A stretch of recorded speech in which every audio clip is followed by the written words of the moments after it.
रतलाम से एक बड़ी खबर है। किसानों की महापंचायत शुरू हो गई है। जैसा पहले से प्रस्तावित था, 4 तारीख से अलग अलग जगहों के ऊपर ये महापंचायत लगनी थी। डेलनपुर में किसानों की महापंचायत लगी। किसानों के साथ जमीन पर ही कांग्रेस के तमाम नेता बैठे। पहले से तय था कोई मंच नहीं बनेगा।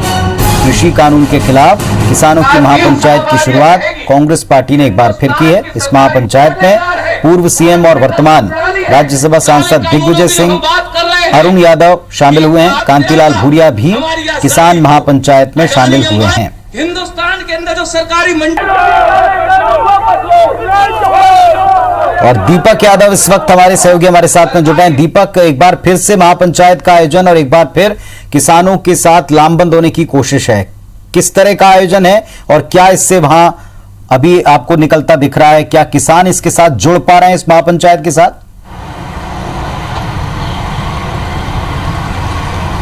देखिए पुनीत, अगर हम शुरुआत से बात करें तो कृषि कानून के विरोध में मध्य प्रदेश में उतना माहौल नहीं बन पाया था और कांग्रेस लगातार किसानों के समर्थन में रही है। जो आंदोलनकारी किसान संयुक्त किसान मोर्चा है जो कि दिल्ली में आंदोलन कर रहा था, 100 दिन से ज़्यादा बीत चुके हैं। लेकिन अब एक बार फिर से किसानों को कृषि कानून बिल के विरोध में जानकारी देने के लिए ये किसान महापंचायत का आयोजन किया जा रहा है, जिसकी अगुवाई पूर्व मुख्यमंत्री दिग्विजय सिंह और कांग्रेस नेता अरुण यादव करने जा रहे हैं। चूँकि आज इसकी शुरुआत हुई है, 3 दिवसीय किसान महापंचायत है जिसकी शुरुआत रतलाम जिले से हुई है। इसके बाद दोपहर बाद का जो कार्यक्रम है वो धार जिले के दिगठान में होगा, जहां पर भी किसान महापंचायत आयोजित होगी। इसके अलावा कल 5 तारीख को उज्जैन के बड़नगर में और शाहजहाँपुर जिले में ये किसान महापंचायत होगी और इसी तरीके से 6 तारीख को सीहोर के श्यामपुर और भोपाल जिले के बेरसिया में किसान महापंचायत का आयोजन किया जाएगा। जिस तरीके से पूर्व मुख्यमंत्री दिग्विजय सिंह ने साफ किया है कि ये जो किसान महापंचायत पूरी तरह से गैर राजनीतिक कार्यक्रम है, यहाँ पर किसी भी तरह के किसी भी राजनीतिक पार्टी के झंडे नहीं लगेंगे।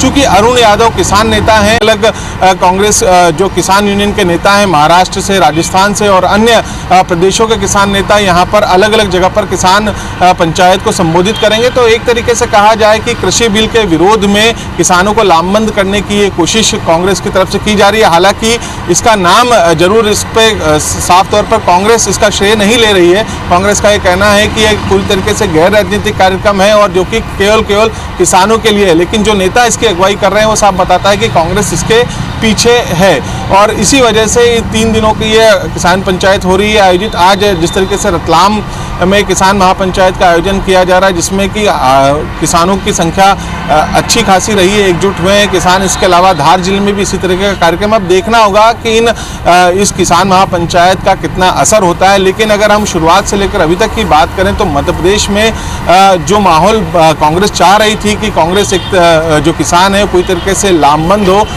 कृषि बिल के विरोध में, तो ऐसा पूर्व के दिनों में नजर नहीं आया। लेकिन अब एक बार नए तरीके से नई सिरे से इसकी शुरुआत की जा रही है कि किसान महापंचायत के जरिए किसानों को ये बताया जाए कि कृषि बिल आने से उनका कितना नुकसान होने वाला है, संयुक्त किसान मोर्चा किस तरीके से डटकर मुकाबला कर रहा है। तो उनके समर्थन में मध्य प्रदेश में भी एक तरीके से कहा जाए कि कृषि बिल के विरोध में ये अलख जगाने की कोशिश पूर्व मुख्यमंत्री दिग्विजय सिंह के द्वारा की जा रही है। अरुण यादव इस पूरे महापंचायत की अगुवाई कर रहे हैं। लेकिन मंच पर जाकर कोई भी किसी तरह का कोई राजनीतिक भाषण यहाँ पर नहीं दिया जाएगा, जिस तरीके से दिग्विजय सिंह ने साफ कर दिया है। क्योंकि केवल अरुण यादव को जरूर जगह दी गई है क्योंकि एक किसान नेता के तौर पर उन्हें यहाँ पर जरूर स्थान दिया जा रहा है मंच पर। लेकिन और देखा जाए तो अब किसानों को और ख़ास तौर पर जो कृषि प्रधान जिले हैं रतलाम, उज्जैन और सीहोर, जहां पर कि गेहूं की पैदावार अच्छी होती है, उज्जैन अपने आप में कृषि प्रधान जिला है, तो वहीं रतलाम और धार जिले में इन किसानों को यहाँ पर किसानों को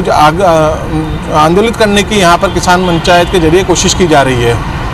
चलिए, तो ये कोशिश कितनी कामयाब होती है, किसान कितना जुड़ पाते हैं और खासतौर पर जहां भारतीय जनता पार्टी का असर भी रहा है, प्रदेश में सरकार भी है, इसके बावजूद क्या किसान साथ आएंगे इस मुहिम में? कांग्रेस के साथ खड़े होकर जो आंदोलन चल रहा दिल्ली में उसके समर्थन में अपनी आवाज बुलंद करेंगे, देखना होगा। शुक्रिया आपका फिलहाल इस पूरे डिटेल के लिए, जानकारी के लिए।